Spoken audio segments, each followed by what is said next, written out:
Hello students. आज की class में हम क्वेश्चन टैग को डिस्कस करने वाले हैं। तो चलिए आज की क्लास को हम स्टार्ट करते हैं। सबसे पहले क्वेश्चन टैग के बारे में कुछ इन्फॉर्मेशन जो हमें पता होनी चाहिए। अगर मैं बात करूं क्वेश्चन टैग की, तो क्वेश्चन टैग एक मिनी क्वेश्चन होता है। इन्फॉर्मेशन क्या है? It is a mini question that follows A statement. ये एक मिनी क्वेश्चन होता है जिसके साथ क्या होती है, इससे पहले एक स्टेटमेंट लिखी जाती है and is asked to get the response from the listener. देखो मैं आपको हिंदी में समझाने की कोशिश करता हूं। जैसे किसी ने कहा खाना खा लिया। अब इस बात को हम कंफर्म करने के लिए एक मिनी क्वेश्चन पूछते हैं, खा लिया ना। जैसे खाना खा लिया ना। तो ये जो खा लिया ना है, ये क्या है? आपका क्वेश्चन टैग है।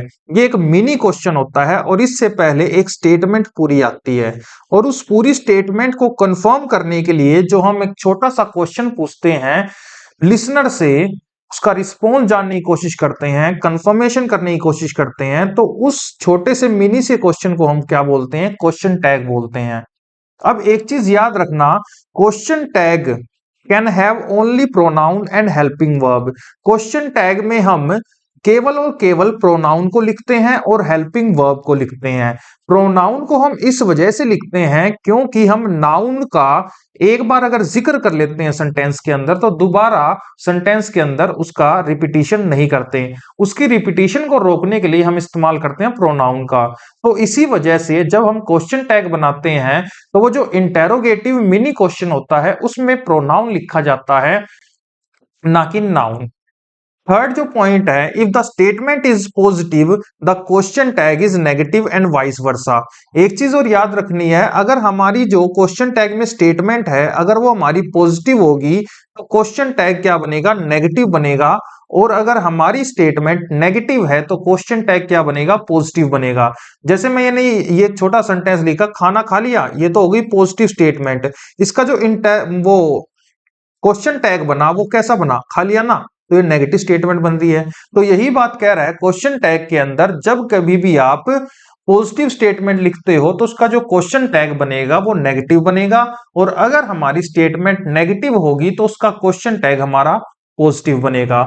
इसके बाद एक और पॉइंट है, if there is no helping verb. अगर किसी प्रकार की हेल्पिंग वर्ब नहीं होगी स्टेटमेंट के अंदर, तो उस समय हम अगर प्रेजेंट में होगा तो डू डज लिख देंगे, और पास्ट में होगा तो क्या लिख देंगे?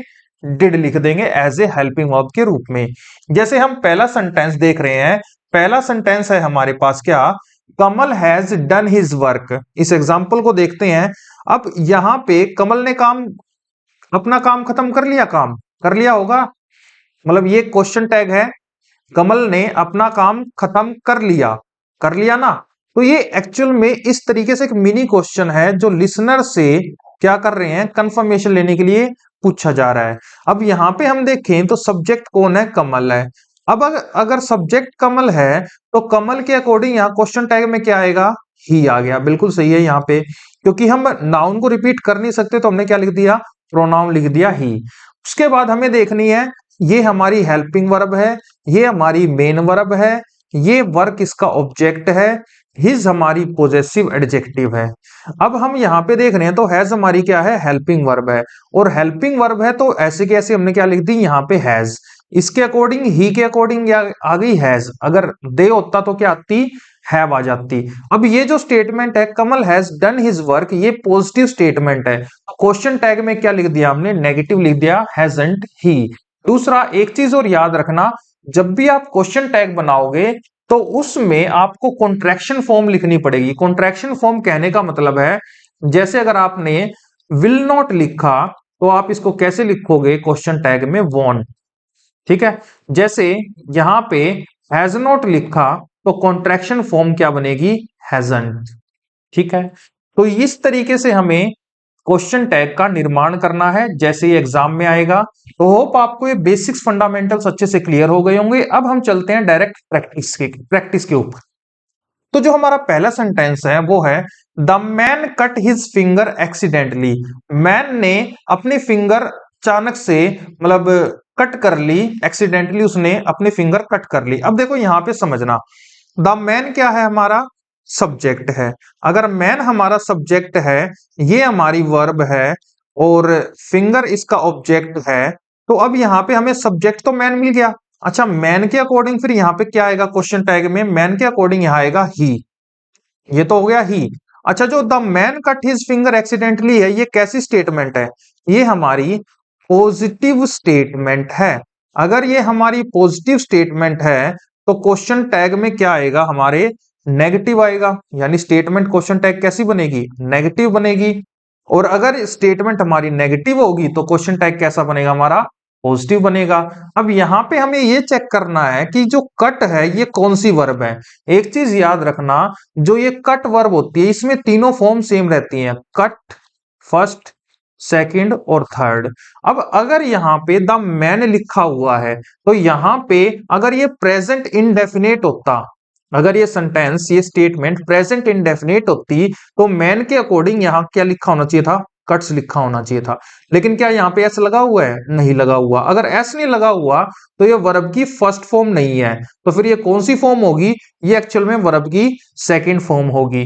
अगर ये वर्ब की सेकंड फॉर्म होगी तो ये कौन सा टेंस हो गया? ये हो गया पास्ट इंडेफिनेट टेंस।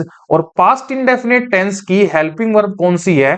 डिड है। तो यहाँ पे इसके अकॉर्डिंग यहाँ पे क्या लिखना पड़ेगा? डिड। अब यहां पे हमें एक चीज और पता चली है कि ये जो स्टेटमेंट है पॉजिटिव है तो इसका क्वेश्चन टैग क्या बनेगा? नेगेटिव। तो यहां पे आएगा डिडंट ही। तो होप आपको अच्छे से क्लियर हो गया होगा। इसी को हम बेसिक सेंटेंस से समझते हैं। देखो समझना, द चिल्ड्रन सा an elephant in the zoo. Children यहां पे क्या हो गया? हमारा सब्जेक्ट हो गया। अगर चिल्ड्रन हमारा यहाँ पे सब्जेक्ट है तो इसके अकॉर्डिंग यहाँ पे क्या आ जाएगा? दे आ जाएगा। ठीक है। अब यहां पे हमने देखा कि जो मेन वर्ब है वो कौन सी फॉर्म है? ये वर्ब की सेकंड फॉर्म है। सा कैसे बना? सी, सा और क्या हो गया? सीन। अब यहां पे ये मेन वर्ब जो है ये वर्ब की कौन सी फॉर्म है? सेकंड फॉर्म है। सेकंड फॉर्म हम वर्ब की कब इस्तेमाल करते हैं? जब हमारा कौन सा टेंस होता है? पास्ट इंडेफिनिट टेंस होता है। अगर ये पास्ट इंडेफिनिट टेंस है तो यहाँ पे क्या आएगा? या तो वास आएगा या वर आएगा। लेकिन अब वो तो कॉन्टिन्यूस में आएगा। अगर ये पास्ट टेंस है और यहाँ पे कोई हेल्पिंग वर्ब नहीं दे रखी तो हमारे पास ऑप्शन क्या बनता है? डिड ही बनेगा। तो यहाँ पे आ गया क्या? डिड। अब इधर देखो, यहाँ पे द चिल्ड्रन सा an elephant in the zoo. अगर हम इसमें देखें तो जो चिल्ड्रन है इन्होंने क्या देखा? एक एलिफेंट देखा जू में। ये हमारी जो स्टेटमेंट है ये कैसी स्टेटमेंट है? ये हमारी पॉजिटिव स्टेटमेंट है। अगर ये हमारी पॉजिटिव स्टेटमेंट है तो यहाँ पे फिर क्या आएगा? नेगेटिव आएगा। तो यहाँ पे क्या बनेगा? Didn't they. द चिल्ड्रन सा an elephant in the zoo. और इसका क्या बनेगा? Didn't they. क्लियर है ये चीज? अच्छा, नेक्स्ट में चलते हैं। थर्ड सेंटेंस है, few people believe in this story. अब हमें यहाँ पे एक चीज समझनी है कि ये जो स्टेटमेंट है यहाँ पे सब्जेक्ट कौन है? पीपल है। तो पीपल के अकॉर्डिंग हमने यहाँ पे क्या लिख दिया? दे लिख दिया। ये तो बात हो गई जी क्लियर। ठीक है। अब दूसरी चीज हमने यहाँ पे क्या देखी कि यहाँ पे फ्यू लिखा हुआ है। ये जो फ्यू होता है ये बताता है हमारी नेगेटिव, यानी ये नेगेटिव मीनिंग कन्वे करता है। अब मैं आपको थोड़ा सा बता देता हूं। एक तो होता है फ्यू, एक होता है ए फ्यू और एक होता है द फ्यू। फ्यू का मीनिंग होता है ना के बराबर। ए फ्यू का मीनिंग होता है थोड़ा बहुत। और द फ्यू होता है जितनी मात्रा है वो कंप्लीट। क्लियर है ये चीज? तो फ्यू जो होता है ये नेगेटिव मीनिंग कन्वे करता है, ना के बराबर negative. A few positive meaning convey करता है और द फ्यू भी क्या मीनिंग कन्वे करता है? पॉजिटिव मीनिंग कन्वे करता है। अब यहां से हमें एक चीज क्लियर हो गई है, वो क्या? कि अगर ये नेगेटिव है तो जो स्टेटमेंट बनेगी यहाँ पे क्वेश्चन टैग की, स्टेटमेंट नेगेटिव है तो क्वेश्चन टैग जो बनेगा वो कैसा बनेगा? वो पॉजिटिव बनेगा। अब फ्यू पीपल है तो पीपल की जगह हमने प्रोनाउन क्या लिख दिया? दे। अब यहाँ पे हमें ये चेक करना है कि टेंस कौन सा है। ये तो प्रेजेंट टेंस है। अगर पास्ट फॉर्म होती, ये बिलीव कौन सी फॉर्म है? बेस फॉर्म है, फर्स्ट फॉर्म है। पीपल के अकॉर्डिंग यहाँ बिलीव आ गया। अगर ये पास्ट टेंस होती तो क्या लिखा होता? बिलीव्ड लिखा होता। अब प्रेजेंट टेंस है तो इसकी जो हेल्पिंग वर्ब है कौन सी है? वो है डू। दे के अकॉर्डिंग क्या आ जाएगा? डू आ जाएगा। और यही हो गया आपका आंसर। और ये जो स्टेटमेंट है ये हमारी नेगेटिव है, इसकी वजह से यहाँ पे क्या आया? हमारा पॉजिटिव स्टेटमेंट आई है। अगर यहां पे ये पॉजिटिव स्टेटमेंट होती तो हमारा क्वेश्चन टैग क्या बनता, नेगेटिव बनता। फोर्थ सेंटेंस की ओर चलते हैं। They seldom put off their programme. Put off means होता है स्थगित कर देना,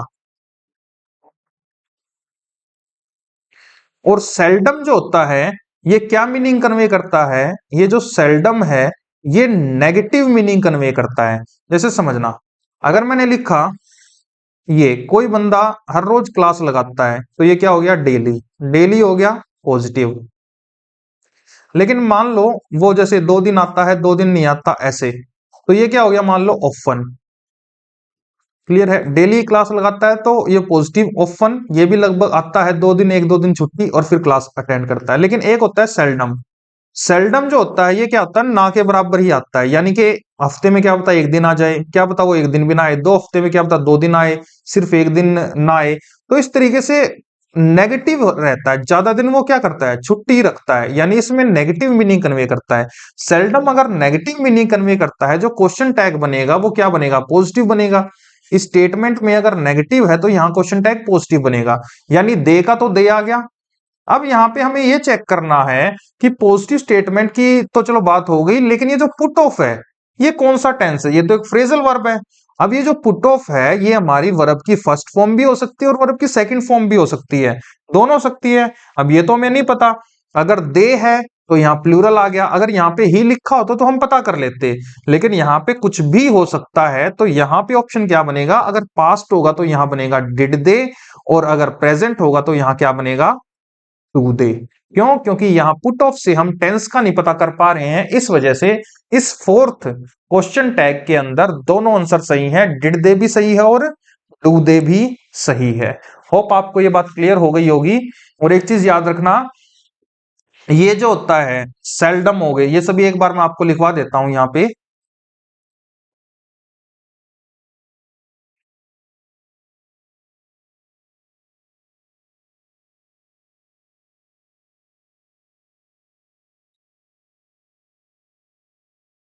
देखो समझना, if the statement has such word,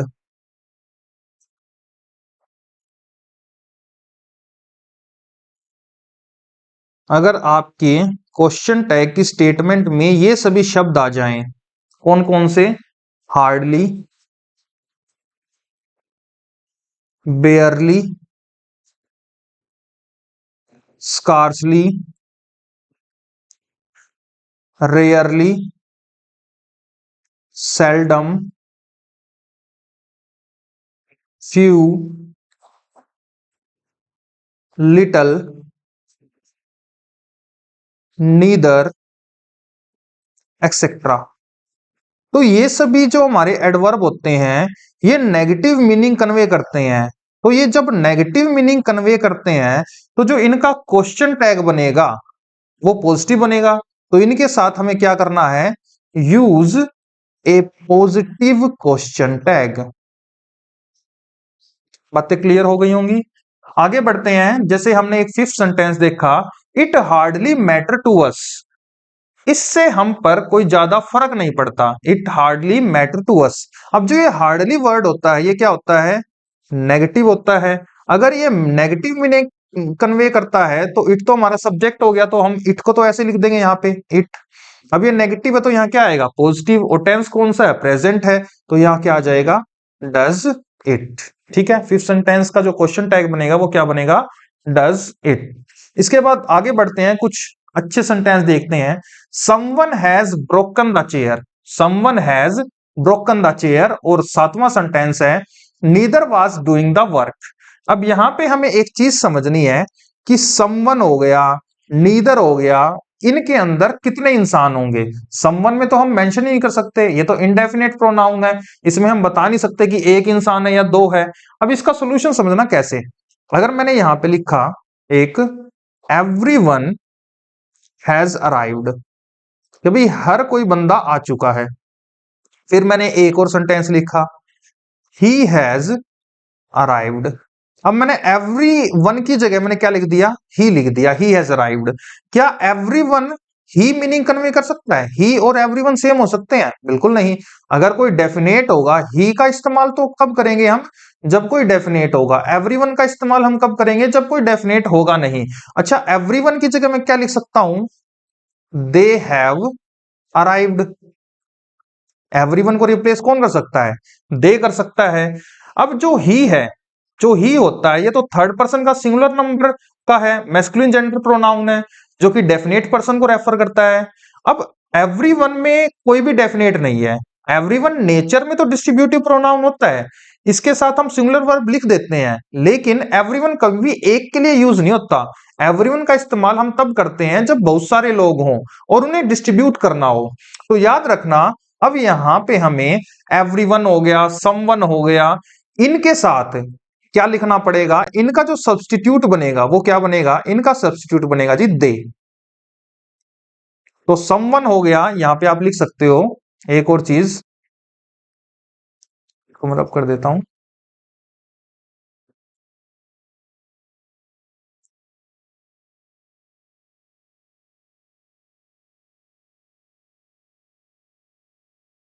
देखो समझना, if the subject of the statement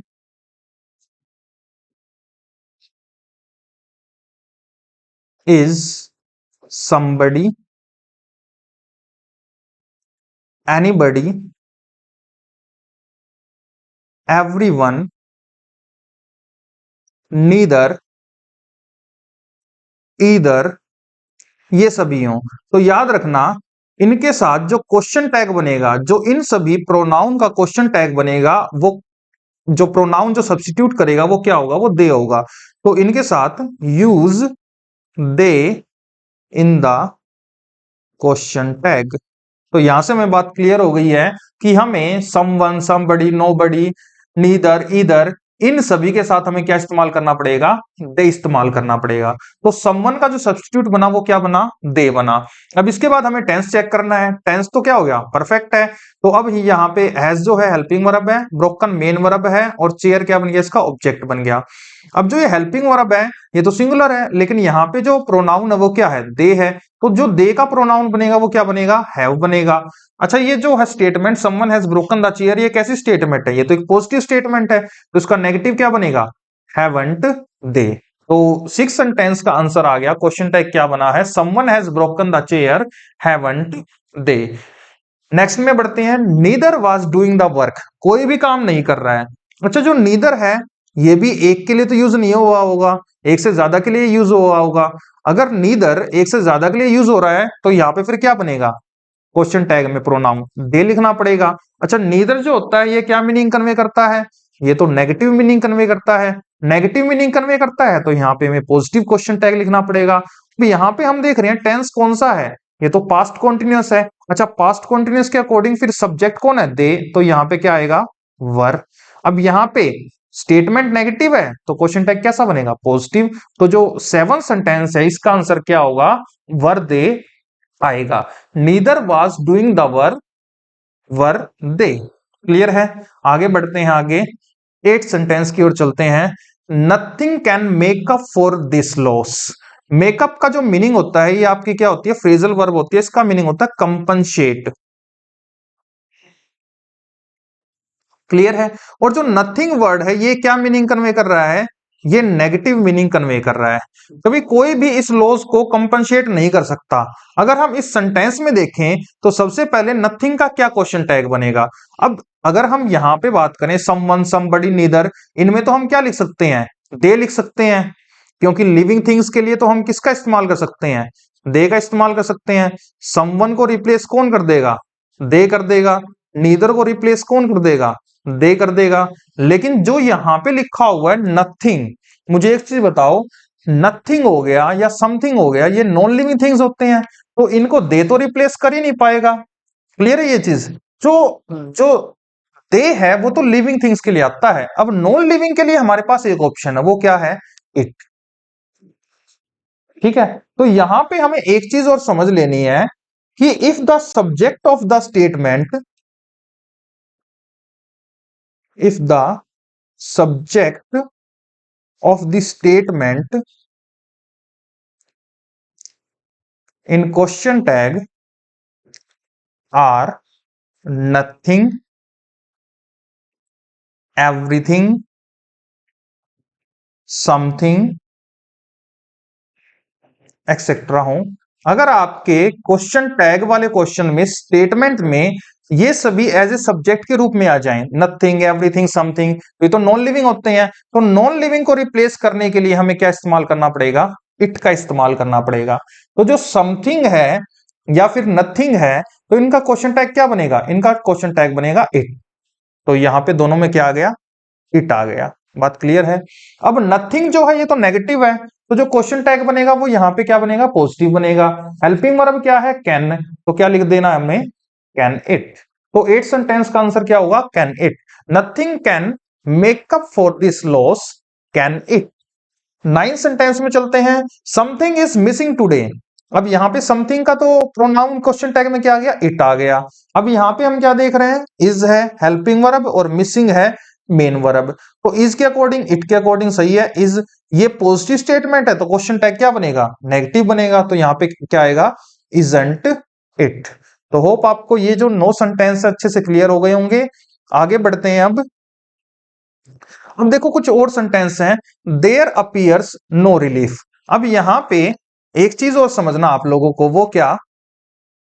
जैसे अगर मैं बात करूं, if the subject of the statement, देखो देयर अपीयर्स नो रिलीफ, कभी कोई भी रिलीफ दिखाई नहीं पड़ रहा। अब यहां पे जो सब्जेक्ट बना हुआ है वो क्या बना हुआ है? देयर बना हुआ है। जो देयर होता है ये क्या होता है? हमारा इंट्रोडक्टरी सब्जेक्ट होता है। इंट्रोडक्टरी सब्जेक्ट बोल लो या डम्मी सब्जेक्ट बोल लो, ठीक है, इंट्रोडक्शन देने के लिए आता है। जैसे once there was a crow, तो वहां पे जो देयर होता है ना वो इंट्रोडक्टरी सब्जेक्ट होता है। अब यहाँ पे हमें टेंस का तो पता चल रहा है। अच्छा, नो आया हुआ है, तो नो आया हुआ है तो जो क्वेश्चन टैग है ये कैसा बनेगा? अगर ये नेगेटिव है तो इधर आएगा पॉजिटिव क्वेश्चन टैग, ठीक है। और टेंस कौन सा है? हमारा प्रेजेंट इंडेफिनिट है, तो यहाँ पे डू डज आएगा और यहाँ पे प्रोनाउन लिखना पड़ेगा। लेकिन प्रॉब्लम ये है कि जो देयर होता है ये हमारा क्या होता है? एडवर्ब होता है, एडवर्ब ऑफ प्लेस होता है। अब कोई ऐसा शब्द ढूंढो जो एडवर्ब ऑफ प्लेस देयर को रिप्लेस कर दे। अब ऐसा तो कोई वर्ड है ही नहीं इंग्लिश ग्रामर में। देयर को हम क्या लिख सकते हैं? देखो ध्यान रखना, जो देयर होते हैं ना ये एज एन प्रोनाउन भी काम करते हैं। जैसे या subject complement, god is there या एवरीवेयर, ठीक है, आई एम हेयर। तो याद रखना ये एडवर्ब जो होते हैं ना ये सब्जेक्ट कॉम्प्लीमेंट की तरह भी काम करते हैं। होगी लिंकिंग वर्ब, इज होगी लिंकिंग वर्ब, गॉड हो गया सब्जेक्ट, एवरीवेयर क्या हो गया? सब्जेक्ट कॉम्प्लीमेंट हो गया। तो एडवर्ब भी हमारे सब्जेक्ट कॉम्प्लीमेंट की तरह काम करते हैं। तो एडवर्ब हमारे एज ए प्रोनाउन भी काम करते हैं। अगर किसी को हम रिप्लेस ही नहीं कर पाए, देयर को तो हम रिप्लेस कर ही नहीं सकते। जैसे हमने समथिंग को रिप्लेस कर दिया इट से, समवन समबडी नीदर को रिप्लेस कर दिया दे से। लेकिन देयर के रिप्लेस करने के लिए तो कोई प्रोनाउन है ही नहीं। अगर इसके लिए कोई प्रोनाउन है ही नहीं तो ऐसे कैसा लिख दो? हमें क्या लिखना होगा? फिर आंसर क्या बनेगा? सबसे पहले तो ये नेगेटिव सेंटेंस है, इसका क्या बनेगा? पॉजिटिव बनेगा। तो यहाँ पे देयर लिख दिया, पॉजिटिव बन गया। अच्छा, टेंस कौन सा है? ये हमारा प्रेजेंट इंडेफिनिट है और ये सिंगुलर है, तो यहाँ पे क्या आएगा? Does there. तो जो इस क्वेश्चन है देयर अपीयर्स नो रिलीफ, इसका जो क्वेश्चन टैग बनेगा वो क्या बनेगा? Does their. नेक्स्ट में चलते हैं। What should one should do one's best. One should do one's best, एक चीज इसको रिमूव कर देता हूं समझाने के लिए।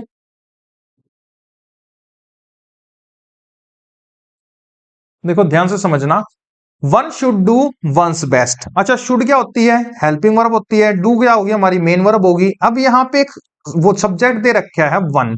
हमें याद रखना है जो वन होता है अगर ये किसी नाउन के साथ आए, जैसे वन बॉय, तो यहाँ पे ये क्या बन गया? What kind of boy? One boy. तो ये बन गया हमारा एडजेक्टिव। कौन सा एडजेक्टिव बना? Numeral adjective. न्यूमरल का कौन सा एडजेक्टिव बना? ये हमारा कार्डिनल एडजेक्टिव, ठीक है। हमारे न्यूमरल के 3 टाइप के एडजेक्टिव होते हैं, कार्डिनल, ऑर्डिनल और मल्टीप्लिकेटिव। कार्डिनल एडजेक्टिव कौन से होते हैं? 1 2 3 4 5। और ऑर्डिनल एडजेक्टिव कौन से होते हैं? First, second, third, fourth, fifth, last, ये ऑर्डर के हिसाब से होते हैं। और मल्टीप्लिकेटिव एडजेक्टिव वो होते हैं जिनमें हम मल्टीप्लाई कर देते हैं, जैसे वंस, ट्वाइस, थ्राइस, क्वाड्रपल, फोरफोल्ड, ऐसे। अब यहां पे तो ये एडजेक्टिव का काम कर रहा है अगर नाउन के साथ आए। लेकिन अगर ये अकेले आए, तो याद रखना वन जो होता है अकेले आता है तो ये प्रोनाउन भी होता है और ये कंप्लीट प्रजाति की बात कर देता है, यानी कंप्लीट लोगों की बात कर लेता है। और जो वन का एक प्लूरल बनता है वो बनता है वंस बनता है। और इसके अलावा ये नाउन की रिपीटिशन को भी रोकने के लिए आता है। अगर लास्ट में लिखना हो, जैसे I have a cheap pen but she have, या मैं ऐसे बोलूं you have a costly pen but I have a cheap pen. अब यहां पे पेन की रिपीटिशन हो रही है तो इसकी रिपीटिशन रोकने के लिए हमने क्या लिख दिया, चीप वन। जैसे you have promising children but I have naughty children, तो चिल्ड्रन को हटाओ, क्या लिखना होगा, नोटी वंस। तो यहां पे जो वन जो होता है ये प्रोनाउन की तरह भी काम करता है। अच्छा, अगर ये प्रोनाउन की तरह काम करता है तो इसको रिप्लेस करने के लिए कोई है हमारी इंग्लिश ग्रामर में? तो रिप्लेस करने के लिए तो कुछ है ही नहीं हमारे पास। सबसे पहले तो वन क्या काम करता है, एडजेक्टिव का। दूसरा ये क्या काम करता है, एज एन प्रोनाउन का। और जब ये प्रोनाउन का काम करता है तो ये सभी को रेफर कर देता है। दूसरी चीज, इसको रिप्लेस करने के लिए कोई हमारे पास प्रोनाउन भी नहीं है। अगर इसको रिप्लेस करने के लिए हमारे पास कोई प्रोनाउन ही नहीं तो वन को सब्जेक्ट बना के यहां पे हम क्या लिख देंगे, वन लिख देंगे। ठीक है, अब ये देखते हैं क्या ये पॉजिटिव स्टेटमेंट है, one should do one's best. ठीक है, पॉजिटिव स्टेटमेंट है तो यहाँ पे क्या आएगा, नेगेटिव स्टेटमेंट आएगी। यहाँ पे लिख दिया नोट। अब कॉन्ट्रैक्शन में लिखना है हमें नोट। अब इसके बाद हमें देखना है शुड हेल्पिंग वर्ब है तो यहाँ पे क्या लिख दिया, शुड। तो आंसर हो गया शुडंट वन। क्लियर है ये चीज। नेक्स्ट में बढ़ते हैं, this is not your bag, और उसके बाद है दोज वर माई फ्रेंड्स। अब एक चीज समझना यहां पे, अगर हम यहां पे ध्यान से देखें तो जो दिस है, दिस हमारा डेमोन्स्ट्रेटिव प्रोनाउन भी होता है और ये डेमोन्स्ट्रेटिव एडजेक्टिव भी होता है। अगर ये किसी नाउन के साथ आए तो ये डेमोन्स्ट्रेटिव एडजेक्टिव बन जाता है। जैसे मैंने यहां पे लिखा दिस बुक इज माइन, तो यहां पे सब्जेक्ट बुक है और दिस क्या हो गया हमारा, डेमोन्स्ट्रेटिव एडजेक्टिव हो गया। तो तब तो दिस के अकॉर्डिंग नहीं आएगा। लेकिन अगर मैं लिखूं this is my book, this is my book, तो यहां से हमें पता चल रहा है जो दिस है ये हमारा प्रोनाउन है, डेमोन्स्ट्रेटिव प्रोनाउन है। तो यहां से दिस को रिप्लेस करने के लिए हमें यहां पे एक प्रोनाउन लिखना है। वो कौन सा हो सकता है, याद रखना दिस को रिप्लेस करने के लिए हमारे पास एक प्रोनाउन होता है इट। क्यों, क्योंकि दिस का मीनिंग भी यह होता है और इट का मीनिंग भी यह होता है। तो दिस को रिप्लेस कौन कर सकता है, यहाँ पे प्रोनाउन में इट कर सकता है। तो दिस की जगह हमने क्या लिख दिया, इट लिख दिया। अच्छा, ये जो पॉजिटिव स्टेटमेंट है, अगर ना, ये तो नेगेटिव स्टेटमेंट है, नोट आया हुआ है, तो क्वेश्चन टैग कैसा बनेगा, पॉजिटिव बनेगा। हेल्पिंग वर्ब कौन सी है, इज है, तो यहां पे क्या लिख दो, इज इट। ठीक है, और अगर एक चीज याद रखना, लिंकिंग वर्ब अगर एज ए मेन वर्ब की तरह भी काम कर जाए तो हम उसको ऐसे की ऐसे लिख देते हैं, क्योंकि जो लिंकिंग वर्ब होती है वो हेल्पिंग वर्ब भी होती हैं और एज ए मेन वर्ब की तरह भी काम करती हैं। और जब वे मेन वर्ब की तरह काम करती हैं तो उनको हम क्या बोलते हैं, लिंकिंग वर्ब बोलते हैं। याद रखना बी की फॉर्म कौन कौन सी है, फिर से रिवीजन के लिए बता देता हूं, is, am, are, was, were, being, been, ये सभी हमारी लिंकिंग वर्ब होती हैं। ये हेल्पिंग वर्ब की तरह भी काम करती हैं और मेन वर्ब की तरह भी काम करती हैं। अच्छा, इसमें तो यहाँ पे हो गया दिस का जो बन गया इट, और यहाँ पे हमने लिख दिया इज, ये तो हो गया सही। इसके बाद दिस का क्या बन गया, दोज बन गया। अच्छा, दोज बन गया तो यानी कि दिस का अगर इट होता है तो दोज का फिर इट का प्लूरल क्या होता है, इट का प्लूरल दे होता है। तो यहां पे जो दोज प्रोनाउन है इसके लिए हम क्वेश्चन टैग क्या इस्तेमाल करेंगे, दे इस्तेमाल करेंगे। अच्छा, ये पॉजिटिव स्टेटमेंट है, ठीक है जी, ये तो पॉजिटिव स्टेटमेंट है, तो यहां पे क्या आएगा, नेगेटिव स्टेटमेंट आएगी, तो हमने लिख दिया नोट। अच्छा, वर आ गया तो ऐसे कि ऐसे दे के अकॉर्डिंग क्या आएगा, यहाँ वर। तो यहां पे क्या आंसर हो गया, वरंट दे। तो होप आपको अच्छे से समझ में आ गया होगा। अब यहां पे हम एक दो लाइनें लिख लेते हैं इनको समझने के लिए। If the subject of the statement, if the subject of the statement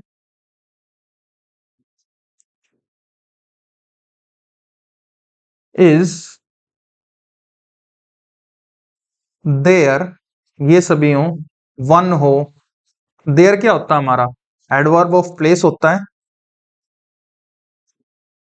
जब ये प्रोनाउन की तरह काम करता है। वन जो होता है ये सभी को रेफर कर देता है, फर्स्ट पर्सन को, सेकंड पर्सन को, थर्ड पर्सन को, सभी को रेफर कर देता है। इसके बाद दिस या दैट हो, और एक दीज, यानी दिस का प्लूरल दीज और दैट का प्लूरल दोज, ये सभी हो। तो याद रखना इनके जो क्वेश्चन टैग में प्रोनाउन बने हुए कौन कौन से बनेंगे। देयर का तो देयर की तरह ऐसे की ऐसे रहेगा देयर का। वन का भी वन ही रहेगा क्योंकि इनको रिप्लेस करने के लिए कोई वर्ड ही नहीं है। दिस और दैट का क्या बनेगा, इट बन जाएगा। और इनके प्लूरल दिस का प्लूरल दीज और दैट का प्लूरल दोज, तो इट का प्लूरल क्या बनेगा, दे बन जाएगा। ठीक है, तो होप आपको ये समझ में आ गया होगा। अब देखो एक नेक्स्ट क्वेश्चन है। नेक्स्ट क्वेश्चन क्या है, one boy was shouting slogans, और यहां पे क्या दे रखा है हमें, यहां पे हमें दे रखा है क्वेश्चन टैग। अब यहां पे हमें एक चीज समझनी है,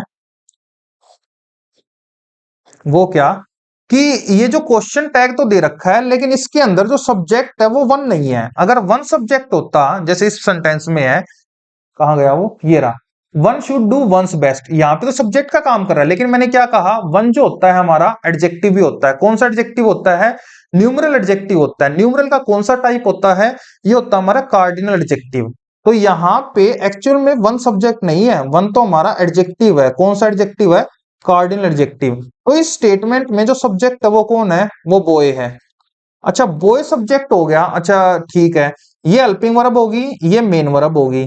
अब इसके बाद हमें देखना है सब्जेक्ट अगर बॉय है तो बॉय का सब्जेक्ट का क्या बनेगा, यहां पे ही बन जाएगा।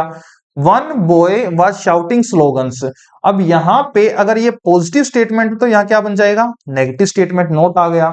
अब टेंस कौन सा है, हेल्पिंग वर्ब चेक करो, वाज है तो ही के अकॉर्डिंग वाज ही आएगी, तो आंसर क्या आ गया, वाजंट ही। तो one boy was shouting slogans, इसका जो क्वेश्चन टैग बनेगा वो क्या बनेगा, वाजंट ही। नेक्स्ट में बढ़ते हैं, this women lives in Agra. अब एक चीज समझना, जो दिस होता है मैं पहले बता चुका हूं, ये डेमोन्स्ट्रेटिव एडजेक्टिव भी होता है और ये डेमोन्स्ट्रेटिव प्रोनाउन भी होता है। जब ये डेमोन्स्ट्रेटिव प्रोनाउन होता है तो ये काम करता है एज ए सब्जेक्ट का, लेकिन एज ए जब ये डेमोन्स्ट्रेटिव एडजेक्टिव होता है तो ये किसी ना किसी नाउन के साथ आएगा। अगर ये दिस अकेला होता, जैसे इसमें है this is not your bag, तो दिस की जगह हम क्या लिख देते, इट लिख देते। लेकिन यहां पे जो दिस है वो एक्चुअल में क्या है, एज एन एडजेक्टिव काम कर रहा है, डिटर्मिनर्स बोल सकते हो आप इसको। तो यहाँ पे एक्चुअल में सब्जेक्ट कौन है, सब्जेक्ट है यहाँ पे वीमेन। अब ये वुमेन अगर सब्जेक्ट हो गया और ये जो स्टेटमेंट है ये पॉजिटिव स्टेटमेंट है, तो जो क्वेश्चन टैग में बनेगा वो कैसा बनेगा, वो नेगेटिव बनेगा। तो इसका जो क्वेश्चन टैग बनेगा वो बनेगा, वुमेन का क्या बनेगा यहाँ पे, प्रोनाउन शी, और फिर नेगेटिव नॉट। अब टेंस कौन सा है, प्रेजेंट इंडेफिनिट, तो यहां पे क्या लिखना पड़ेगा, डजंट शी। बात क्लियर है। तो एक चीज याद रखना आप, if this that one is used an adjective, यहां पे आप नोट लिख सकते हो, if this that one is used an adjective, use the subject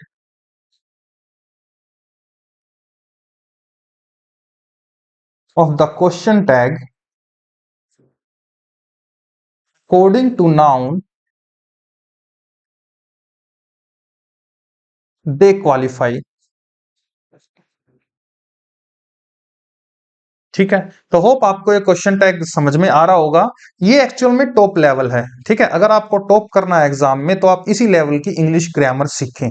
आगे बढ़ते हैं, ये आगे तीन और सेंटेंस आगे, one of them has arrived, each of is known knows you, some of you can do it. अब ये तीनों के तीनों के क्वेश्चन टैग बनाने हैं।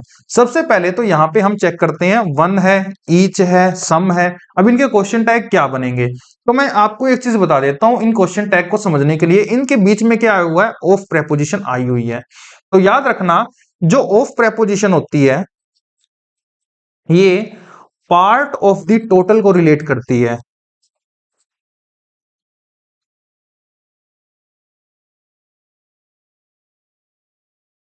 ठीक है, जैसे अगर मैं यहां पे एक डायग्राम बनाऊं, बी और ये हो गया ए, तो मैं क्या कहूंगा इसको, बी ऑफ ए। ठीक है, ये बी क्या हो गया, ये पार्ट हो गया, और ए क्या हो गया, टोटल हो गया। हम पढ़ते हैं ना सिलोजिज्म में, ए जो है ये तो पूरा हो गया, इसके अंदर क्या है, बी इसका हिस्सा है, किसका, ए का। तो यही बात मैंने ऐसे लिख दी, बी ऑफ ए। अब दूसरा, अगर हम बात करें इसी में, तो इन सभी में देम जो है, वन तो हो गया सब्जेक्ट, ईच तो हो गया सब्जेक्ट, और सम हो गया सब्जेक्ट। अब इनके अंदर क्या है, ऑफ हमारी क्या होगी, प्रेपोजिशन। तो देम क्या बन गया, उनका ऑब्जेक्ट बन गया, सभी में बन गया, इसमें अस बन गया और इसमें यू बन गया ऑब्जेक्ट। अब इनका, वन का, ईच का, सम का जो हम क्वेश्चन टैग बनाएंगे, अभी तक हमने क्या सीखा, वन का क्वेश्चन टैग क्या बनेगा, वन का वन ही बनेगा, लेकिन इसमें नहीं बनेगा। जानते हो क्यों? मैं इसको समझाने की कोशिश करता हूं। देखो समझना, जो ऑफ होता है ये क्या बताता है, हिस्सा बताता है। मान लो ये हो गया ए, मान लो ये चिन्नी है, तो इसमें से कुछ हिस्सा आपने क्या किया, चिन्नी निकाल ली। ठीक है, तो है तो इसी का पार्ट, चिन्नी जो है इसी का तो पार्ट है। ऐसे समझना इसको। मान लो 3 बोरी हैं, एक में आटा है, एक में चिन्नी है, या इसमें एक में दाल है। अब इसमें से कुछ निकाल लेंगे ऑफ करके, ऑफ प्रेपोजिशन हिस्सा बताती है। अच्छा, आटे में से अगर कुछ निकाल लेंगे तो क्या निकलेगा, आटा ही तो निकलेगा। हमने कुछ निकाला आटे में से तो आटा ही निकला। अच्छा, चीनी का हिस्सा अगर निकाल लेंगे तो उसमें से क्या निकलेगा, चीनी निकलेगी। अच्छा, दाल में से अगर हम कुछ निकाल लेंगे तो क्या निकलेगी, दाल ही तो निकलेगी। तो यही काम है यहाँ पे, वन ऑफ देम में से अगर हम देम में से कुछ निकाल लेंगे, देम क्या होता है, दे ही तो होता है, तो हम दे में से कुछ निकाल लेंगे तो क्या निकलेगा, दे निकलेगा। अच्छा, अस में से कुछ निकाल लेंगे तो यहाँ पे जो ईच है इसमें कौन निकलेगा, अस ही निकलेगा, यानी वी ही निकलेगा। यू में से अगर हम कुछ निकाल लेंगे तो वो क्या निकलेगा, यू ही निकलेगा। जैसे हमने यहाँ पे बात की कि भाई आटे में से क्या निकलेगा, आटा ही, और चीनी में से चीनी।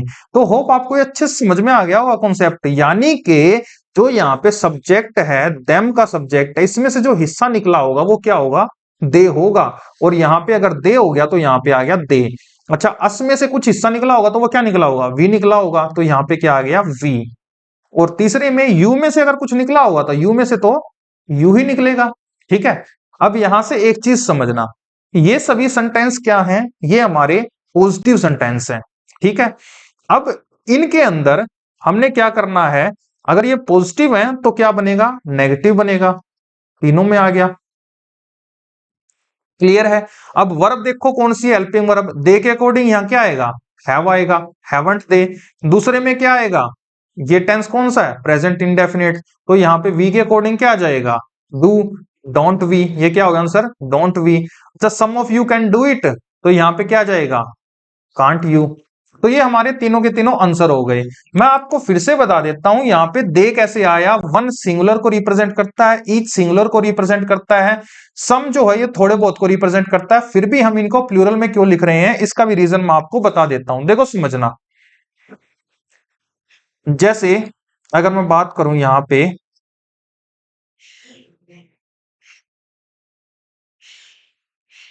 देखो अगर मान लो 2 बस हैं, एक बस है ये, एक बस है ये,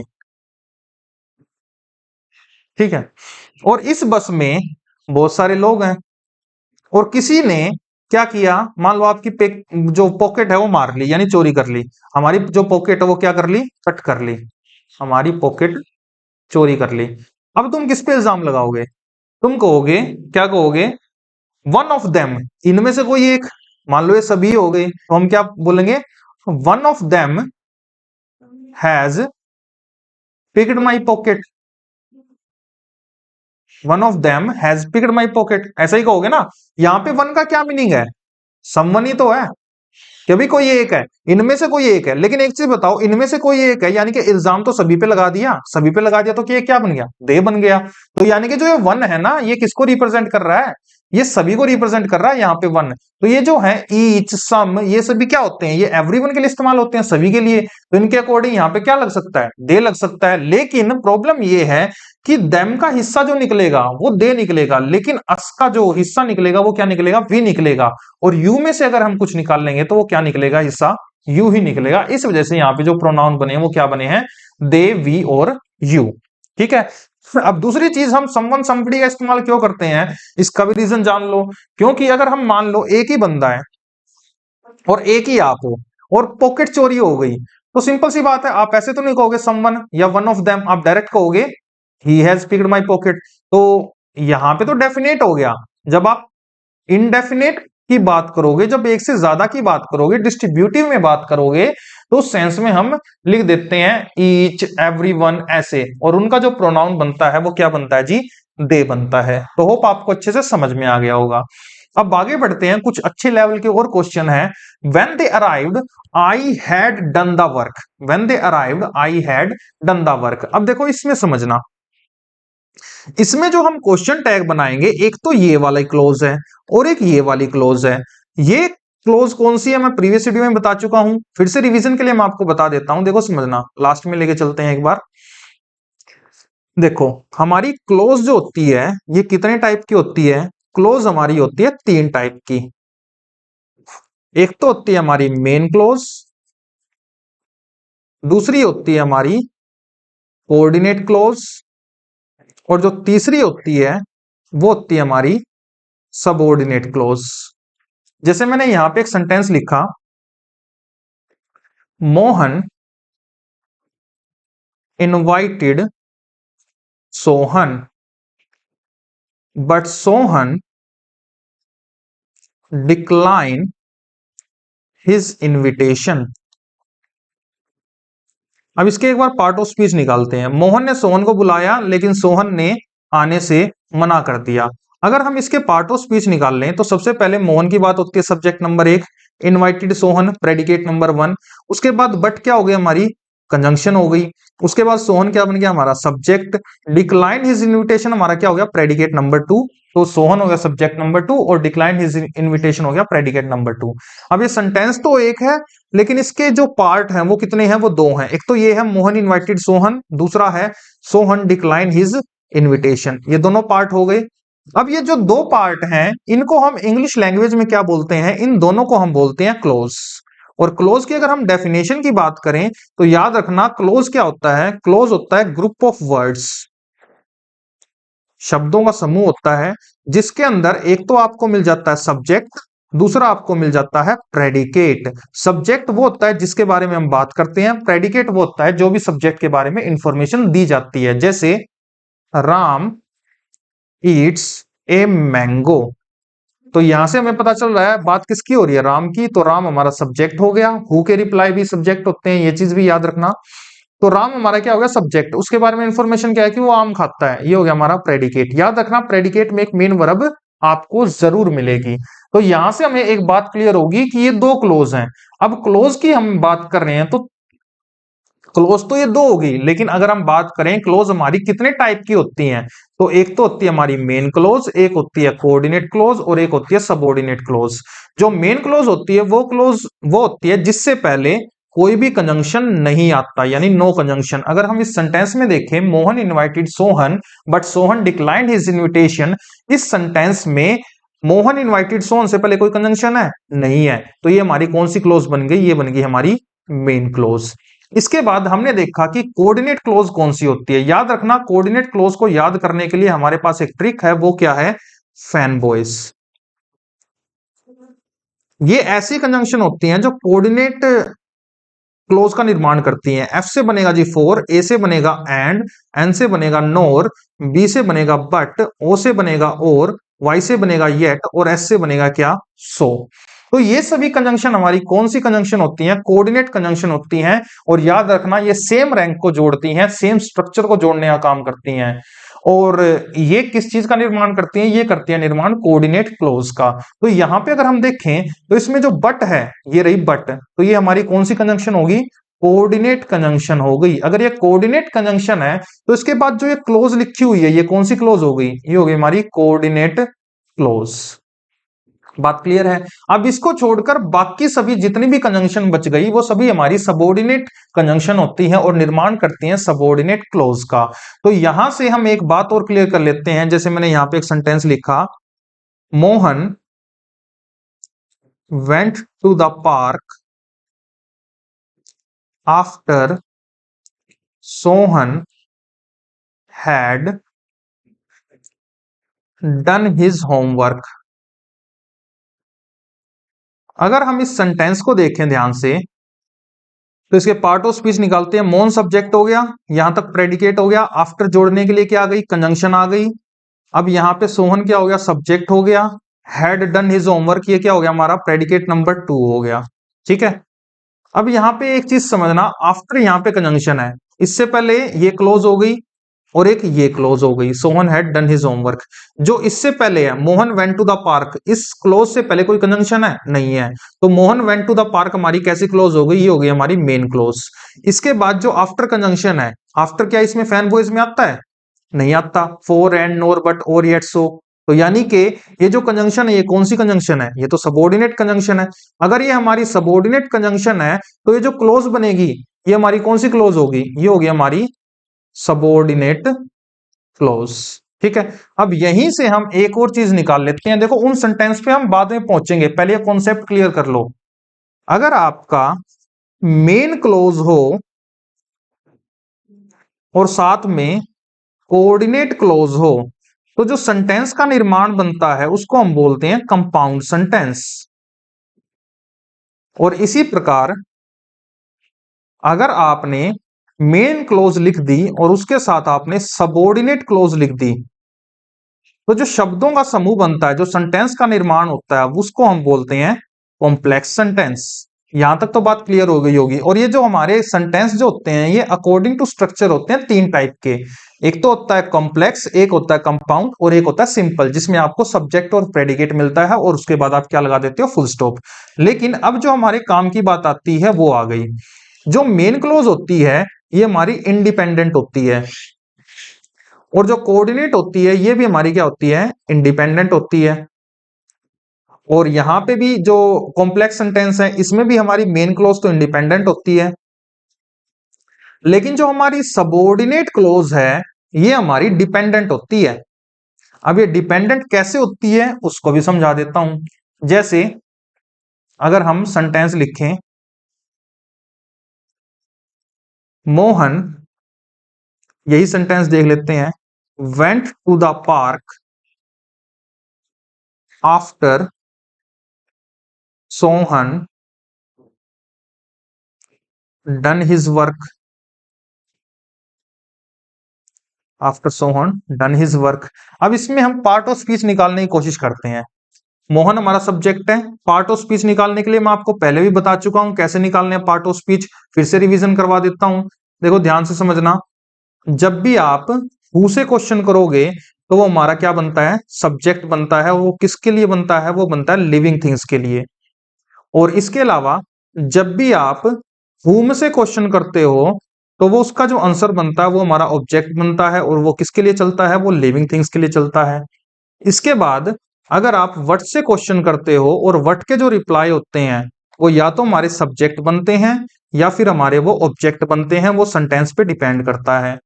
इसके बाद अगर हम बात करें व्हेन, वेयर और हाउ की, तो जो इनके रिप्लाई होते हैं वो हमेशा क्या होते हैं, एडवर्ब्स होते हैं। इसके बाद व्हाट काइंड ऑफ का रिप्लाई या फिर विच वन का रिप्लाई, इनके जो आंसर हमारे सेंटेंस में होते हैं वो क्या होते हैं, हमारे एडजेक्टिव्स होते हैं। तो होप आपको ये सारे कॉन्सेप्ट मैं ऑलरेडी बता भी चुका हूं और ये मेन कॉन्सेप्ट है। अब देखो इसमें पार्ट ऑफ स्पीच निकालते हैं। Who went to the park, Mohan, तो ये हो गया हमारा सब्जेक्ट, ये हो गया हमारा प्रेडिकेट। अच्छा, आफ्टर हमारी क्या है, कंजंक्शन है। और Sohan done is homework, Sohan subject number 2 है और done is work predicate number 2 है। अब मैं इसकी जगह सोहन डन हिज होमवर्क, ये जो टाइम है ये इंडिपेंडेंट तो नहीं है क्योंकि मेन क्लोज क्या है, ये इंडिपेंडेंट है, ये तो डिपेंडेंट है। इसकी जगह मैं ऐसे लिख दूं, Mohan went to the park after 8 PM, तो क्या कोई दिक्कत होगी? मैं लिखना चाहूं तो ऐसे ही बोल सकता हूं, भी मैं पार्क गया जब सोहन ने अपना काम खत्म कर लिया। या मैं ऐसे लिख दूं कि मोहन पार्क गया 8 बजे, तो बात तो बराबर है, यानी कि मैं इसको रिप्लेस कर सकता हूं। ठीक है, ये जो पूरा सोहन डन हिज वर्क है इसको मैंने रिप्लेस कर दिया 8 PM से। क्यों? Mohan went to the park after, ये जो रिप्लाई है मोहन पार्क गया, ये कब का रिप्लाई है, ये तो रिप्लाई है जी व्हेन वेयर हाउ का। ठीक है, व्हेन वेयर हाउ का, ये वेयर का रिप्लाई है कि भाई किस टाइम पे गया। ठीक है, वेयर तो प्लेस हो गया, ये किस चीज का रिप्लाई है एक्चुअल में, ये व्हेन का रिप्लाई है, ये हो गया टाइम का, एडवर्ब ऑफ टाइम। किस टाइम गया, जब सोहन ने काम खत्म कर लिया या फिर 8 बजे गया। तो मीनिंग तो दोनों का सेम ही है। मैं या तो ऐसे बोल दूं कि जब सोहन ने काम खत्म कर लिया तब मोहन पार्क चला गया, या मैं ऐसे बोल दूं मोहन पार्क चला गया 8 बजे बाद, या 8 बजे वो पार्क में चला गया। तो ये जो है इसकी जगह मैं और क्या क्या चेंजिंग कर सकता हूं, देखो समझना। Mohan went to the park after 8 PM। अब ये जो 8 PM है, अगर मैं इसको इससे रिप्लेस कर रहा हूं तो इसका कोई टेंस है? No tense. यानी इंडिपेंडेंट क्लोज जो होती है, सबऑर्डिनेट क्लोज का हम कोई टेंस नहीं लिखते। अच्छा, इसका 8 PM का कोई इंटेरोगेटिव है? नहीं है। तो याद रखना, नो इंटेरोगेटिव। इसको हम क्या कर सकते हैं? इंटेरोगेटिव भी नहीं कर सकते। इसका ना कोई टेंस होता ना इंटेरोगेटिव होता। ये सारा कुछ किस पे डिपेंड करती है? सबऑर्डिनेट क्लोज, मेन क्लोज पे डिपेंड करती है। तो यहां से हमें क्लियर हो गया, जो 8 PM है ना तो इसका कोई टेंस ना ही इसका इंटेरोगेटिव। तो इसी वजह से जब हम नरेशन बनाते हैं तो उसमें हम क्या करते हैं, कभी भी जब उसको चेंज करते हैं हम नरेशन को, तो उसमें कभी भी जो हमारी सबऑर्डिनेट क्लॉज होती है वो दैट या कोई भी इफ कंजंक्शन लिखते हैं, अगर हम इंटेरोगेटिव बनाते हैं तो वो जो इफ हो गया, दैट हो गया, वे सभी कंजंक्शन कौन सी है? सबऑर्डिनेट है। तो उसके बाद जो क्लॉज आएगी वो कौन सी क्लॉज है? सबऑर्डिनेट क्लॉज है। और सबऑर्डिनेट क्लॉज कौन सी होती है? वो डिपेंडेंट होती है। तो इस वजह से डिपेंडेंट क्लॉज होने की वजह से ना तो उसका कोई टेंस होता ना ही इंटेरोगेटिव होता, और इसी वजह से जब हम नरेशन बनाते हैं तो उसका कभी भी हम इंटेरोगेटिव नहीं करते। तो ये तो डिपेंडेंट हो गई। अब चलते हैं वापस उसी क्वेश्चन पर जो हमने अभी डिस्कस करना है। तो वो क्वेश्चन ये रहा, When they arrived, I had done the work। जब वो आए तब तक मैं क्या कर चुका था? अपना काम खत्म कर चुका था। अब यहां पे हम देख रहे हैं तो जो I had done his work है, ये तो हो गई हमारी मेन क्लोज। अच्छा, when हमारी कौन सी कंजंक्शन है? ये तो सबऑर्डिनेट कंजंक्शन है। और ये अगर सबऑर्डिनेट कंजंक्शन है तो इसका तो ना तो कोई टेंस लेना देना, ठीक है, और ना ही इंटेरोगेटिव से कोई लेना देना। तो इसका तो हम इंटेरोगेटिव बनाएंगे नहीं, मतलब इसका तो क्या नहीं करेंगे, इसका तो हम क्वेश्चन टैग बनाएंगे नहीं, क्योंकि ये डिपेंडेंट क्लोज है। और जो मेन क्लोज है वो क्या है? इंडिपेंडेंट है। तो इस वजह से अगर आपको कंफ्यूजन हो कि आप सबऑर्डिनेट क्लोज और मेन क्लोज में से किसका क्वेश्चन टैग बनाएंगे, तो याद रखना सबऑर्डिनेट क्लोज का हम क्वेश्चन टैग नहीं बनाते। क्यों? क्योंकि वो डिपेंडेंट क्लोज होती है। तो अब हमारे पास बच गया क्या? आई हैड डन द वर्क। तो हम इसका क्वेश्चन टैग बनाएंगे। तो आई हैड डन द वर्क का क्या बनेगा? हैड हो गई हमारी हेल्पिंग वर्ब, तो लिख दिया हमने हैड। तो आई को हम क्या हो गया? प्रोनाउन है, आई लिख दिया। अच्छा, ये पॉजिटिव है तो यहां पे क्या आएगा? नेगेटिव। तो इसका आंसर बनेगा when they arrived I had done the work. इसका क्वेश्चन टैग बनेगा स्टेटमेंट का हैडंट आई। नेक्स्ट में चलते हैं। They let him go, they let him go for he was innocent. उन्होंने उसे जाने दिया। क्यों जाने दिया? क्योंकि वो क्या था? इनोसेंट था। अब यहां पे एक चीज समझना, ये तो एज ही वाज इनोसेंट हो गया, ये तो हमारी क्या होगी? सबऑर्डिनेट क्लोज होगी। तो सबऑर्डिनेट क्लोज होगी तो इसका तो हम बनाएंगे नहीं क्वेश्चन टैग। ये कौन सी क्लोज है? ये हमारी मेन क्लोज है। और अगर ये हमारी मेन क्लोज है तो सिंपल सी बात है, लेट जो होता है ये हमारी क्या हो गई? ये हमारी पास्ट टेंस हो गया। अच्छा, ये जो पास्ट टेंस है तो इसके अकॉर्डिंग हम क्या लिखेंगे? देखो, दे का तो क्या आएगा? दे का तो दे ही आ जाएगा।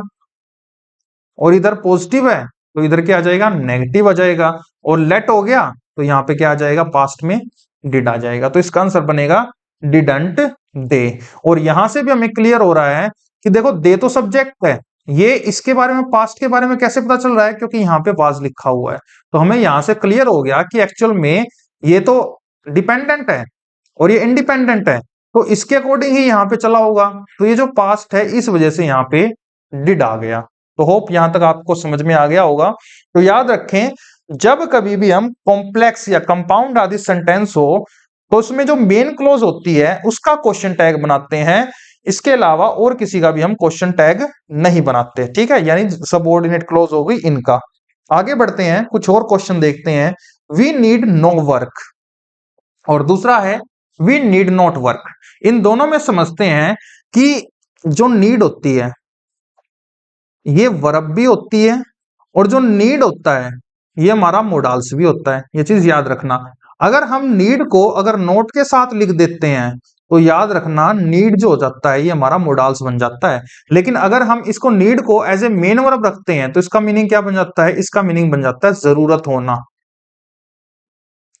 जरूरत होना, ठीक है। तो अब हम यहाँ पे समझते हैं वी नीड नो वर्क और वी नीड नॉट वर्क में यहाँ पे क्या क्या है। वी तो हो गया हमारा सब्जेक्ट, दोनों में ये हो गया सब्जेक्ट। तो यहाँ पे क्या आ गया? वी आ गया। और यहाँ पे भी क्या आ गया वी।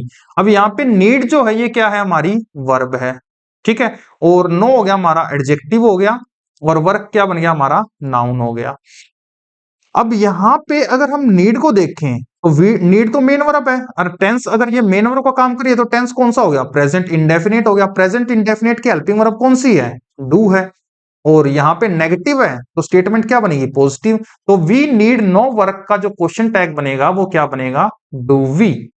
नेक्स्ट में बढ़ते हैं, वी नीड नोट, नेगेटिव है तो आएगा तो यहाँ पॉजिटिव। अच्छा, नीड नोट में अगर हम देखें तो वी नीड नोट, ये तो हमारा हो गया मोडाल्स।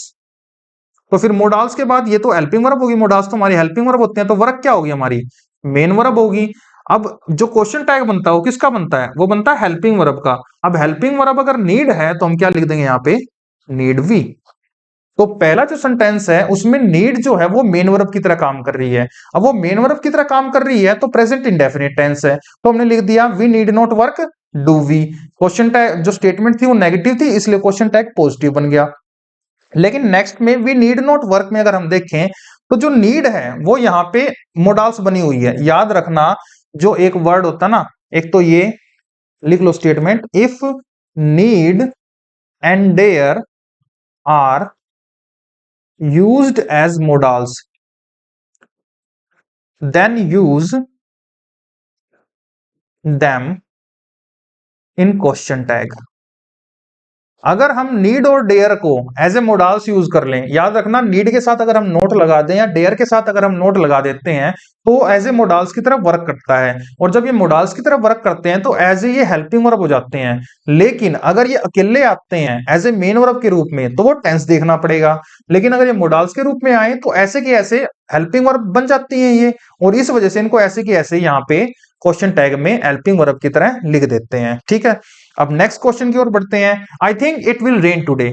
अब देखो इस क्वेश्चन में क्या है, आई थिंक भी है, इसके अकॉर्डिंग ही हम क्वेश्चन टैग बना सकते हैं, और इट विल रेन टुडे के अकॉर्डिंग भी क्वेश्चन टैग बना सकते हैं।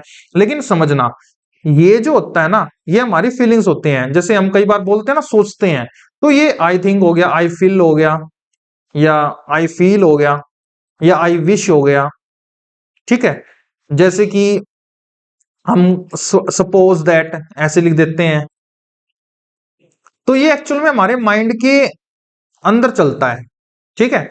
और जो हम बोलते हैं वो तो कुछ ऐसा ही बोलते हैं, इट विल रेन टुडे, हम ऐसे सोचते हैं ऐसे। तो ये जो सोचने का है प्रक्रिया, इसका तो हम क्वेश्चन टैग बना ही नहीं सकते, ठीक है। तो क्वेश्चन टैग किसका बनेगा, इट विल रेन टुडे, ये है एक्चुअल में स्टेटमेंट। अच्छा, ये स्टेटमेंट है तो पॉजिटिव स्टेटमेंट है तो क्या बनेगा, नेगेटिव। अच्छा, विल हो गया फ्यूचर, तो विल का क्या बन जाएगा, वॉन्ट इट। क्लियर ये चीज। अब आगे बढ़ते हैं, I am not doing it, और एक और है आई am doing it. I am not doing it का तो बन जाएगा क्या, ये नेगेटिव है, आई यहां पे आ गया, तो पॉजिटिव क्या बन गया यहाँ पे, एम, आई के अकॉर्डिंग यहां आ गया एम। लेकिन आई एम डूइंग इट, अब देखो यहां पे समझना एक प्रॉब्लम, यहां पे आई तो आ जाएगा लेकिन एक शब्द बनेगा यहाँ पे, ये तो पॉजिटिव नेगेटिव, एमेंट आई ऐसा कोई वर्ड नहीं होता। जो एमेंट होता है इस टाइप का कोई वर्ड नहीं होता। देखो समझना, अगर मैं लिखूं डू आई नोट, ठीक है, या ऐसे लिख दूं डू नॉट आई, ऐसे, तो हम इसका जो बनाएंगे वो क्या बनाएंगे, डोंट आई, यानी कॉन्ट्रैक्शन फॉर्म इनकी होती है। जैसे हैव का हो गई कौन सी कॉन्ट्रैक्शन फॉर्म, हैवंट, ठीक है। या डिड की हो गई डिडंट। लेकिन अगर हम बात करें आई एम नोट की, तो जो आई एम नोट होता है इसकी कोई भी कॉन्ट्रैक्शन फॉर्म नहीं होती, नो कॉन्ट्रैक्टेड फॉर्म, ठीक है। यानी इस टाइप का इंग्लिश में कोई वर्ड ही नहीं है एमेंटाई। अब प्रॉब्लम हो गई, हमें यहाँ पे क्या चाहिए, एमेंटाई। जैसे एक चीज समझना, एक क्वेश्चन लिख के मैं बता देता हूं यहाँ पे,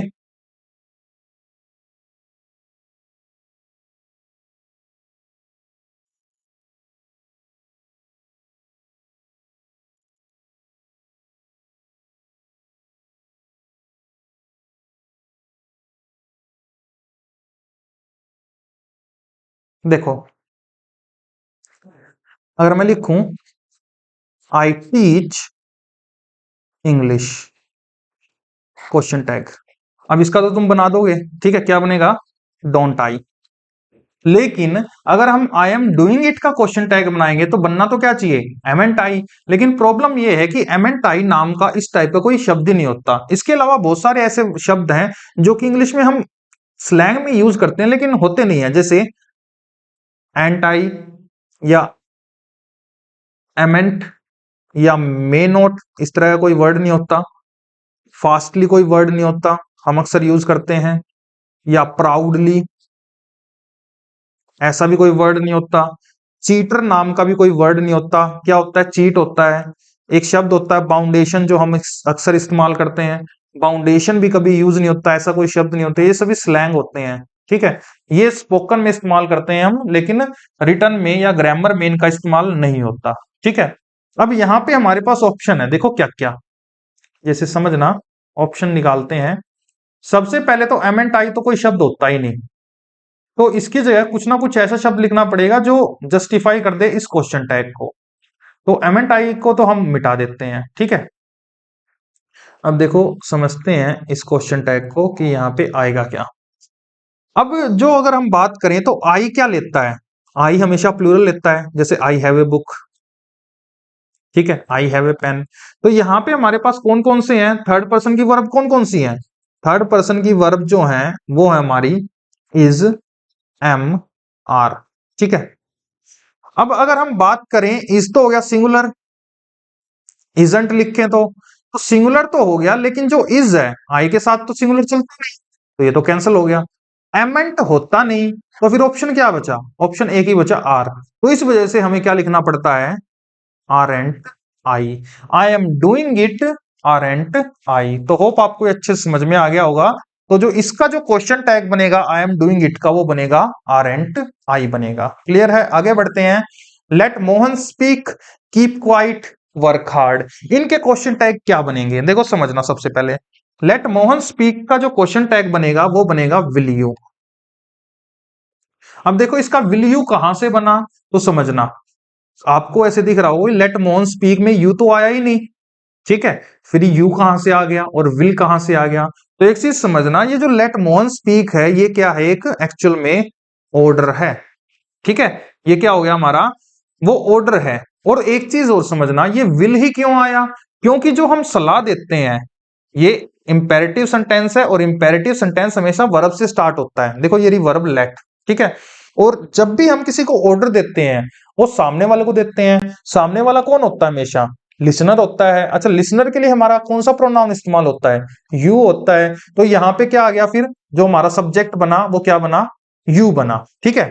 देखो समझना, मान लो ये हम हो गए, ये हो गया आई, एक हो गया यहां पे मोहन, ठीक है, एक हो गया कोई भी तीसरा पर्सन, मान लो सोहन।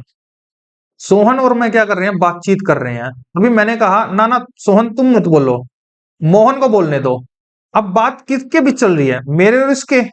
अब मोहन जो है ये सब्जेक्ट नहीं है एक्चुअल में, जो ये है आई, मैंने क्या कहा, बात करी सोहन से, तो मोहन और सोहन के बीच में बात चल रही है, मेरे और सोहन के बीच में बात चल रही है कि भाई मोहन को बोलने दो। तो मोहन एक्चुअल में यहां सब्जेक्ट नहीं, एक्चुअल में ऑब्जेक्ट है। और सिर्फ बात चल रही है कि भी मोहन को स्पीक करने दो। बात किसकी है, इसने ऑर्डर दिया है, मैंने ऑर्डर दिया किसको, सोहन को। सोहन यहाँ पे क्या है, यू है, लिसनर है ना। तो इसके अकॉर्डिंग आएगा, जब जिसको मैं ऑर्डर दूंगा उसके अकॉर्डिंग ही तो हमारा सब्जेक्ट आएगा। तो मोहन को बोलने दो, इसका जो सब्जेक्ट बन रहा है वो लिसनर कौन होगा, वो यू ही होगा, क्योंकि इन दोनों के बीच ऑर्डर की बात चल रही है। तो जो सोहन है वो कौन है, लिसनर है, यानी वो यू है। सोहन के बारे में तो बात ही नहीं चल रही, मोहन की बात चल रही है। मोहन का तो यहाँ पे जिक्र ही नहीं है, वो तो एज ए ऑब्जेक्ट काम कर रहा है। तो यहाँ पे आ गया यू। अब जो हम सलाह देते हैं वो किसके लिए देते हैं, वो फ्यूचर के लिए देते हैं। तो यहाँ पे आ गया फ्यूचर टेंस, ठीक है, कि भाई मोहन को बोलने दो, इस वक्त मोहन नहीं बोल रहा है, फ्यूचर में बोलेगा, इसलिए यहाँ पे क्या आ गया हमारा, हेल्पिंग वर्ब आ गई विल। इंपेरेटिव सेंटेंस जो होता है फ्यूचर का रेफरेंस होता है, इनमें विल यू तो आ गया लेकिन नोट नहीं आया। एक और क्वेश्चन बन गया कि भाई ये जो हमारा स्टेटमेंट है ये तो हमारी पॉजिटिव स्टेटमेंट है, क्वेश्चन में क्या आना चाहिए, नेगेटिव आना चाहिए, नोट आना चाहिए। क्योंकि ये स्टेटमेंट नहीं है, ध्यान रखना इसमें नोट क्यों नहीं आया, क्योंकि ये स्टेटमेंट नहीं है, एक्चुअल में ऑर्डर है। स्टेटमेंट को लेकर हमारा जो रिस्पोंड होता है वो पॉजिटिव नेगेटिव होता है, क्योंकि इंपेरेटिव सेंटेंस में हम ऑर्डर कर रहे हैं, एडवाइस कर रहे हैं, तो हमारा जो एंटिसिपेशन होता है, जो अनुमान होता है, हम ये उसी को बोलते हैं जिसके बारे में पता होता है कि ये हमारी बात मानेगा। यानी हमें जो रिस्पॉन्स मिलना है वो क्या मिलना है, पॉजिटिव मिलना है। देखो कैसे, मोहन को बोलने दो, बोलने दो, तो ये जो है ये पॉजिटिव रिस्पॉन्स के लिए हम ऑर्डर एडवाइस देते हैं। अगर हमें पता है कि वो इस काम को करेगा ही नहीं तो क्या हम ऑर्डर देंगे, नहीं देंगे। तो ऑर्डर हमेशा पॉजिटिव रिस्पॉन्स के लिए दिया जाता है, इसीलिए यहाँ पे जो क्वेश्चन टैग बनेगा वो पॉजिटिव बनेगा। लेकिन अगर हम स्टेटमेंट की बात करें तो उसका रिस्पॉन्स पॉजिटिव या नेगेटिव दोनों हो सकता है। तो बात क्लियर है। ऐसे ही इसमें समझते हैं, जैसे किसी ने कहा कीप क्वाइट, चुप रहो, यानी सामने वाला क्या है, चुप नहीं रहता होगा। अभी वो किस लिए बोल रहा हो, फ्यूचर के लिए बोल रहा है, तो फ्यूचर के लिए बोल रहा है तो वो क्या आ गया, विल यू। ठीक है, क्योंकि यहाँ पे जिसको भी बोल रहा होगा वो कौन होगा, वो यू ही तो होगा। यू को कहा होगा ना अभी तुम चुप हो जाओ, तो क्या बनेगा, विल यू। अब यहाँ नेगेटिव क्यों नहीं आया, क्वेश्चन जो ये जो है हमारी ऑर्डर है ये तो पॉजिटिव में है, तो यहाँ नेगेटिव क्यों नहीं आया।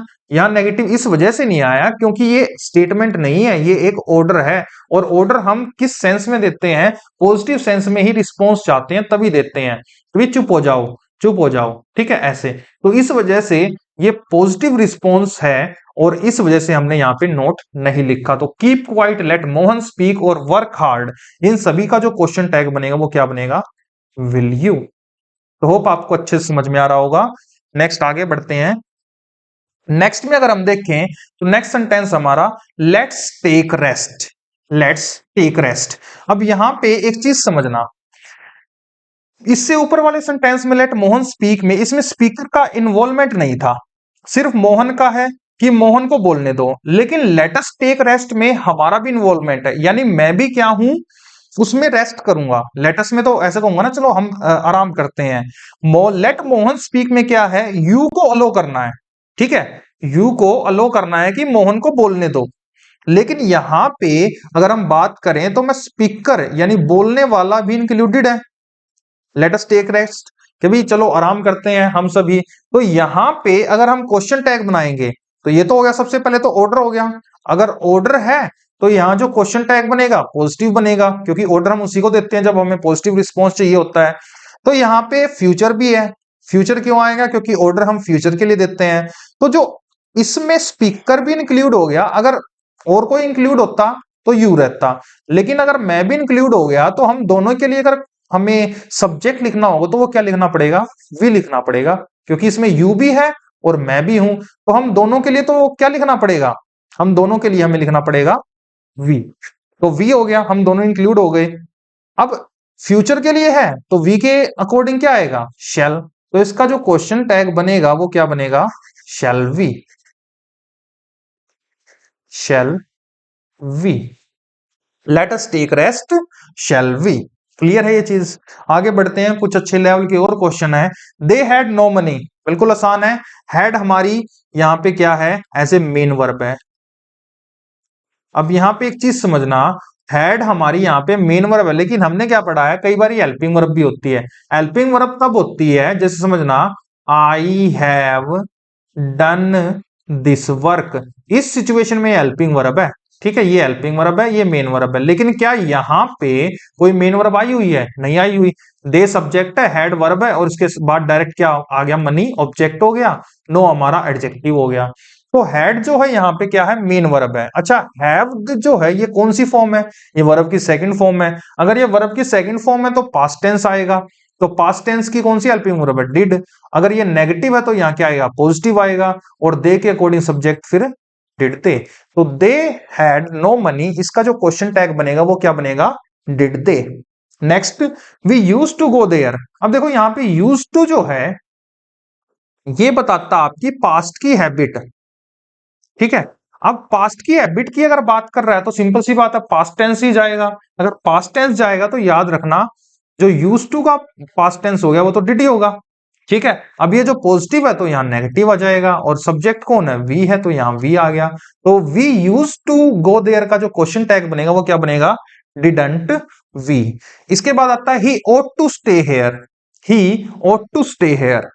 इसमें हम देखें तो ही सब्जेक्ट है, पॉजिटिव स्टेटमेंट है, तो नेगेटिव बनेगा। ठीक है, यहां पे क्या आ गया, नोट। अब ought to को तो हम लिख नहीं सकते, क्योंकि इसमें प्रेपोजिशन भी है, ये तो पूरी फ्रेज है। ठीक है, जैसे यूज टू भी फ्रेज है, ought टू भी फ्रेज है, तो इसको रिप्लेस करना पड़ेगा हमें किससे, कोई ऐसा शब्द जो कि हेल्पिंग वर्ब का काम कर दे ought टू की जगह। और हमें अक्सर पता है कि जो ought टू होता है ये लगभग लगभग बराबर होता है should के। ठीक है, ought टू भी कर्तव्य, should भी करना चाहिए कर्तव्य के लिए। तो यहाँ पे जो हेल्पिंग वर्ब है ये तो फ्रेज होगी, हम यहाँ पे फ्रेज को तो लिख नहीं सकते, तो हमें हेल्पिंग वर्ब क्या लिखनी पड़ेगी, शुडेंट। तो याद रखना ought टू की जो हेल्पिंग वर्ब होगी वो क्वेश्चन टैग में रहेगी should. He ought to stay here, shouldn't he. Next में बढ़ते हैं, she will teach science, she will teach science, बिल्कुल आसान है, क्या बनेगा, ये हेल्पिंग वर्ब आपकी, ये आपकी मेन वर्ब है, शी सब्जेक्ट है और ये पॉजिटिव स्टेटमेंट है, तो नेगेटिव क्या बनेगा, वांट शी। ठीक है, अब लास्ट इसके बाद जो सेंटेंस है इसमें देखना एक प्रॉब्लम आ गई, वो क्या, सी सब्जेक्ट है, विल बी हेल्पिंग वर्ब है और बी भी हेल्पिंग वर्ब है और मेन वर्ब क्या है, टीचिंग है और साइंस क्या बन गया, ऑब्जेक्ट। तो शी के अकॉर्डिंग जो है सब्जेक्ट तो क्या आ गया, शी आ गया। ठीक है, लेकिन अब हमें प्रॉब्लम आ गई कि विल के अकॉर्डिंग लिखें या बी के अकॉर्डिंग, क्योंकि हेल्पिंग वर्ब तो दो हैं। तो याद रखना अगर एक से ज्यादा हेल्पिंग वर्ब हो जाए तो जो पहली हेल्पिंग वर्ब है उसके अकॉर्डिंग ही हमें यहाँ पे क्वेश्चन टैग में लिखना है। तो यहाँ पे क्या आएगा, वांट शी। क्लियर है। इसके बाद आगे बढ़ते हैं, एक चीज याद रखना, जो बी की फॉर्म होती है, जो बी की फॉर्म की इनडेफिनेट टेंस में कोई हेल्पिंग वर्ब नहीं होती, ये चीज याद रखना। ठीक है, यही वर्ब होती है और यही हेल्पिंग वर्ब होती है। देखो नेक्स्ट सेंटेंस है, he had better not disturb us, और इसका क्वेश्चन टैग बनाना है। अब एक चीज यहां पे मैं बता देता हूं, had better, would better, had rather, would rather, ये सभी हमारे क्या होते हैं, ये सभी हमारे मोडाल्स होते हैं। ठीक है, अच्छा ये सभी अगर हमारे मोडाल्स हैं तो यहाँ पे जो हैड बेटर है ये क्या है, मोडाल्स है। ये क्या एक्चुअल में मोडाल्स फ्रेज है, एक तो हमने हेड को जोड़ा और एक बेटर को जोड़ा और इसके जोड़ने के बाद हमने क्या बना दिया, एक मोडाल्स फ्रेज बना दी। अब यहाँ पे ही के अकॉर्डिंग देखो नोट आया हुआ है तो यहाँ पॉजिटिव स्टेटमेंट आएगी, सब्जेक्ट क्या आएगा, यहाँ पे ही आ गया। अब इसमें जो है हेड बेटर मोडाल्स में हेल्पिंग वर्ब होती है हैड, याद रखना इसकी जो हेल्पिंग वर्ब है वो क्या है, हैड है। तो यहाँ पे क्या आएगा, हैड ही। बात क्लियर है। इसके बाद हम एक और सेंटेंस देखते हैं, दे आर हैप्पी, इसका क्वेश्चन टैग बनाना है। अब यहां पे अगर ये पॉजिटिव है तो नेगेटिव आएगा, इसका क्या बनेगा, एक मिनट,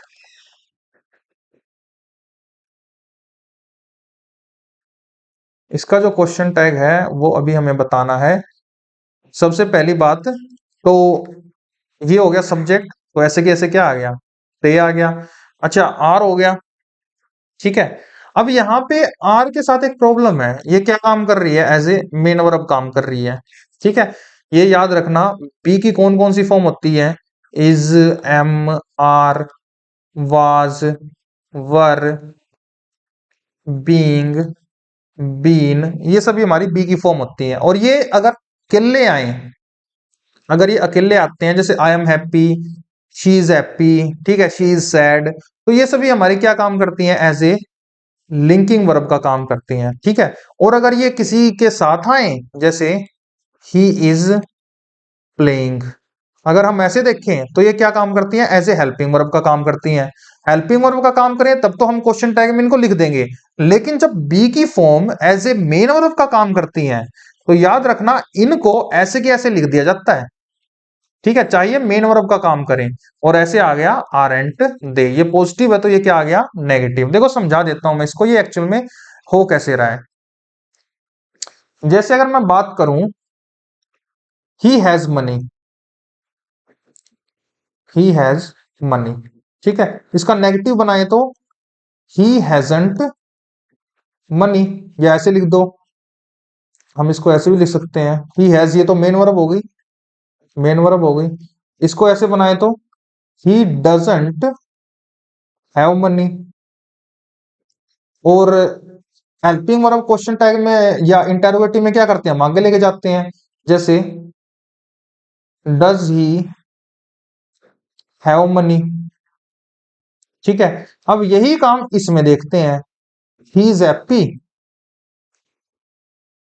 इसका बनाते हैं, नेगेटिव बना दिया मान लो, ही इज नॉट हैप्पी।